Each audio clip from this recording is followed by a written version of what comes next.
अवधूत चिंतन श्री गुरुदेव दत्त श्री स्वामी समर्थ. तुम्हा सगळ्यांचं श्री स्वामी समर्थ कृपा या माझ्या मराठी यूट्यूब चॅनलवर मनापासून खूप खूप स्वागत. गुढीपाडव्यापासून चैत्र नवरात्रीला सुरुवात झालेली आहे. रामनवमी हा चैत्र नवरात्रीचा शेवटचा दिवस असतो. ज्याप्रमाणे शारदीय नवरात्र महत्त्वाची असते, अगदी त्याचप्रमाणे चैत्र नवरात्र देखील अतिशय महत्त्वाची असते. शारदीय नवरात्रीप्रमाणेच चैत्र नवरात्रीतही आपण आपल्या कुळदेवीच्या सेवा करत असतो. तर या चैत्र नवरात्रीतील कुळाचाराचा सर्वात महत्त्वाचा जो भाग असतो तो म्हणजे आपल्या कुळदेवीची ओटी भरणं. बघा, कुळदेवीची ओटी भरणं हा कुलाचार असतो. आपल्या कुळदेवीचा मानसन्मान असतो. या चैत्र नवरात्रीमध्ये जर तुम्हाला कुळदेवीच्या मूळ पीठावर जाऊन ओटी भरणं शक्य झालं तर अतिशय उत्तम. कारण कुळदेवी ही आपल्या कुळाचं रक्षण करते, म्हणूनच तिचा मान सन्मान होणं अतिशय महत्त्वाचं असतं. आणि वर्षातून जेव्हा अशा काही विशिष्ट तिथी येतात, जसं की चैत्र नवरात्र, शारदीय नवरात्र, श्रावण महिना, मार्गशीर्ष महिना, अशा वेळी जर आपण कुळदेवीची ओटी भरली तर आपल्याला कधीच कशाचीच कमतरता भासत नाही. तसेच कोणतंही संकट आपल्यावर येत नाही. देवी आईचा भरभरून कृपाशीर्वाद आपल्या घरादारावर राहतो. आता ओटी कशी भरावी? तर ज्याप्रमाणे शारदीय नवरात्रीमध्ये देवी आईची ओटी भरली जाते, त्याचप्रमाणे चैत्र नवरात्रीतही आपल्याला कुळदेवीची ओटी भरायची आहे. आता सगळ्यात पहिलं म्हणजे चैत्र नवरात्रीत ओटी कधी भरायची? बघा, सर्वसाधारणपणे आपण नवरात्रीमध्ये अष्टमी तिथी जेव्हा असते त्या दिवशी आपण कुळदेवीची ओटी भरत असतो. तर या चैत्र नवरात्रीमध्ये 5 तारीखला शनिवारी अष्टमी तिथी आहे. तर या दिवशी तुम्ही कुळदेवीची ओटी भरू शकता. याचबरोबर मंगळवार आणि शुक्रवार हे 2 वार आपण देवीचे वार मानत असतो. या 2 दिवशी देखील तुम्ही देवीची ओटी भरू शकता. किंवा या चैत्र नवरात्रीतील चैत्र पौर्णिमेला देखील तुम्ही देवीचा कुळाचार करू शकता. तुम्ही तुमच्या कुळदेवीच्या मूळ स्थानावर जाऊन देखील देवीची ओटी भरू शकता. ते शक्य नसेल तर घरच्या घरी किंवा मंदिरात जाऊन देखील तुम्ही देवीची ओटी भरू शकता. आता घरच्या घरी किंवा मंदिरात जाऊन देवीची ओटी कशी भरावी? अगदी शास्त्रशुद्ध पद्धतीने देवीची ओटी कशी भरायची, ओटी भरताना कोणत्या वस्तूंना मान असतो, तर ही सर्व माहिती मी तुम्हाला आजच्या या व्हिडिओमध्ये देणार आहे. व्हिडिओ शेवटपर्यंत पहा. चॅनलवर नवीन असाल तर चॅनलला सबस्क्राईब करा. सगळ्यात पहिलं म्हणजे चैत्र नवरात्रीत जर तुमच्याकडे घटस्थापना होत नसेल तरी देखील तुम्ही तुमच्या कुळदेवीची ओटी भरू शकता.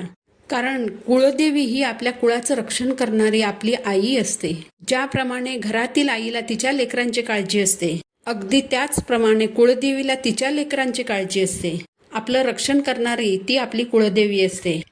नवरात्रीच्या निमित्ताने आपल्या कुळदेवीच्या प्रती कृतज्ञता व्यक्त करण्याची आपल्याला खूप मोठी संधी मिळालेली आहे.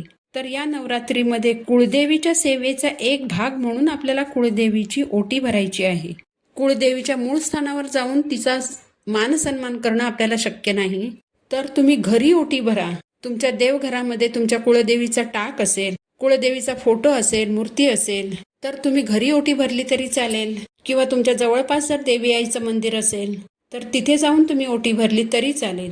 बघा, ओटी भरणं ही आपली संस्कृती आहे. भारतीय संस्कृतीत प्राचीन काळापासून ही परंपरा चालत आलेली आहे. बघा, आपल्याकडे कुणी स्त्री आली तरी आपण त्यांची पाठवणी करताना त्यांची ओटी भरतो, हळद कुंकू लावतो. ज्यांना ओटी भरणं शक्य नसेल तर ते हळद कुंकू तरी लावतातच. आता ओटी म्हणजे काय?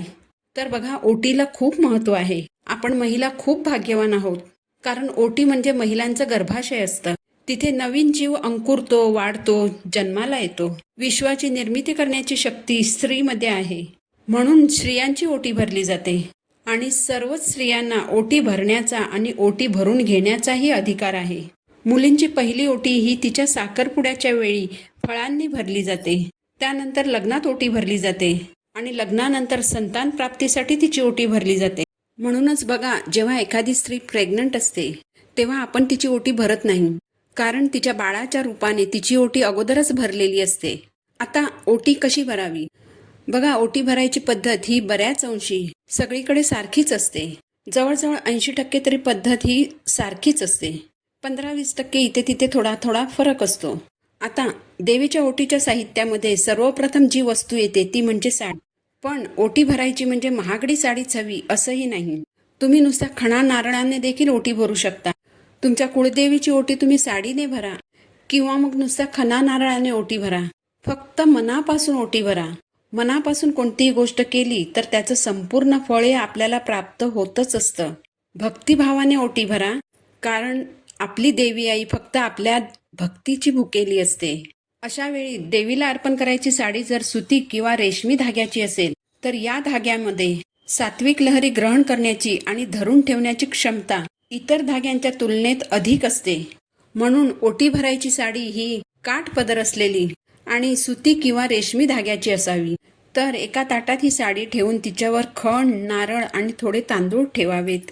ओटीसाठी आपल्याला पाण्याने भरलेला नारळच घ्यायचा आहे, कारण पाण्याने भरलेल्या नारळामध्ये देखील देवीकडून येणाऱ्या सात्विक लहरी खेचून घेण्याची क्षमता असते. साडीवर नारळ ठेवताना नारळाची शेंडी ही देवीच्या दिशेने असावी. ताटामध्ये साडी ठेवताना ती तशीच्या तशी घडीसहित ठेवू नये, तर साडी थोडीशी उघडून ती ताटामध्ये ठेवावी. आता देवीला नऊवारी साडीच का अर्पण करावी? कारण नऊवारी साडीला 9 वार असतात, 9 स्तर असतात.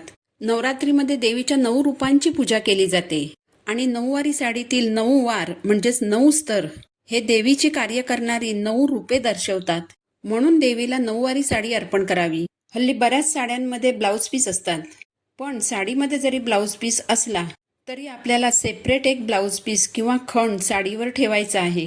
कारण बघा, नुसत्या खणा नारळाने ओटी भरली जाते, पण नुसत्या साडीने आणि नारळाने कधीही ओटी भरायची नसते. म्हणून साडीमध्ये जरी ब्लाऊज पीस असला तरी आपल्याला साडीसोबत एक खण ठेवायचाच आहे.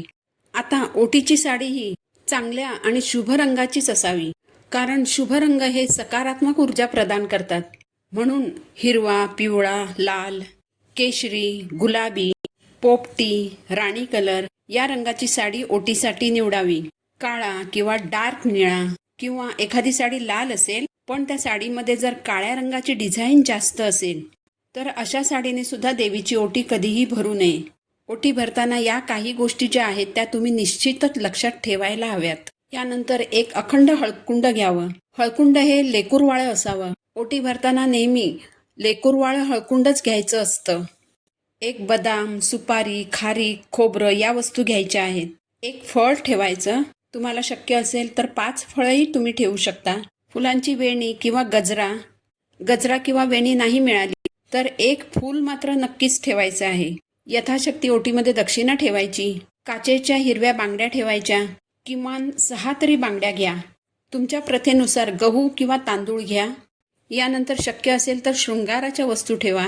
16 शृंगारांपैकी तुम्हाला जितक्या शक्य होतील तितक्या वस्तू तुम्ही ओटीमध्ये ठेवू शकता. म्हणजे बघा, जोडवी, मंगळसूत्र, टिकलीचं पाकिट, नथ, पैंजण, नेल पॉलिश, कंगवा, काजळाची डबी या वस्तूंपैकी एक वस्तू जरी तुम्ही ओटीमध्ये ठेवलीत तरी चालेल. यासोबतच ताटामध्ये तुम्हाला तांबूळ ठेवायचा आहे. तांबूळ म्हणजेच नागवेलीच्या पानाचा विडा. तो देवीला अर्पण करायचा असतो. जिथे जिथे देवीचं मंदिर असतं तिथे नागवेलीच्या पानाचा विडा सहज मिळून जाईल. या सर्व वस्तू ताटात ठेवून त्यावर अक्षता अर्पण करायच्या. त्यानंतर हे ताट हातात घेऊन आपल्या छातीजवळ घेऊन आपल्या कुलदेवीचं नाव घ्यायचं आहे. देवीच्या मूळ स्थानावर आपण गेलो आहोत अशी भावना मनामध्ये ठेवायची. आणि जी तुमची कुलदेवी असेल, मग ती कोल्हापूरची देवी असो किंवा तुळजापूरची देवी असो किंवा माहूरगडची कोणतीही देवी असो, यापैकी तुमची जी कुळदेवी असेल त्या देवीचं नाव घ्यायचं आणि त्या देवीच्या मूळ स्थानावर आपण गेलो आहोत अशी भावना मनात ठेवून देवीला प्रार्थना करायची की हे कुळदेवी, मी तुझी ओटी भरत आहे. माझ्या ओटीचा स्वीकार कर. जर माझ्याकडून काही राहून गेलं असेल तर मला क्षमा कर. यानंतर ओटी देवीच्या चरणी अर्पण करावी. यानंतर तुमच्या घरावर कोणतंही संकट येऊ नये. तुमच्या घरादाराची, तुमच्या मुलाबाळांची प्रगती व्हावी यासाठी, तसेच जर तुमची एखादी इच्छा अपूर्ण असेल तर ती पूर्ण होण्यासाठी अगदी मनोभावे देवीला प्रार्थना करावी. अशा प्रकारे अगदी श्रद्धेने, भक्तिभावाने ही ओटी भरावी. आता या ओटीचं पुढे काय करायचं? तर जेव्हा आपण मंदिरामध्ये जाऊन देवीची ओटी भरतो किंवा देवीला ओटी अर्पण करतो तेव्हा त्या बदल्यात आपल्याला देवीचा हार किंवा वेणी मिळते. वेणी मिळाली तर ती आपण स्वतः वापरतो आणि हार मिळाला तर तो थोड्या वेळासाठी का होईना आपण आपल्या दरवाजाला लावतो. पण हीच ओटी जर आपण घरी भरली तर त्या ओटीचं काय करायचं? तर ओटीची साडी किंवा शृंगाराच्या ज्या वस्तू असतात त्या वस्तू घरातील महिला वापरू शकतात. ओटीतली जी फळं वगैरे असतील ती घरातील सर्वांनी प्रसाद म्हणून खायची आहेत. मात्र दक्षिणा जी ठेवलेली असते ती तुम्ही जवळपासच्या मंदिरात जाऊन दानपेटीमध्ये टाकू शकता. अशा प्रकारे या चैत्र महिन्यातील नवरात्रीतील अगदी साध्या आणि सोप्या पद्धतीने आपल्याला कुळदेवीची ओटी भरायची आहे. अगदी श्रद्धेने, भक्तिभावाने आणि मनापासून ओटी भरा. तुमची कुळदेवी नक्की तुमच्या ओटीचा स्वीकार करेल आणि तुमच्या मनातील सगळ्या इच्छा देखील पूर्ण करेल. ही माहिती जर तुम्हाला उपयुक्त वाटली असेल तर व्हिडिओला लाईक करा, चॅनलला सबस्क्राईब करा. पुन्हा भेटू नवीन व्हिडिओसोबत. श्री स्वामी समर्थ.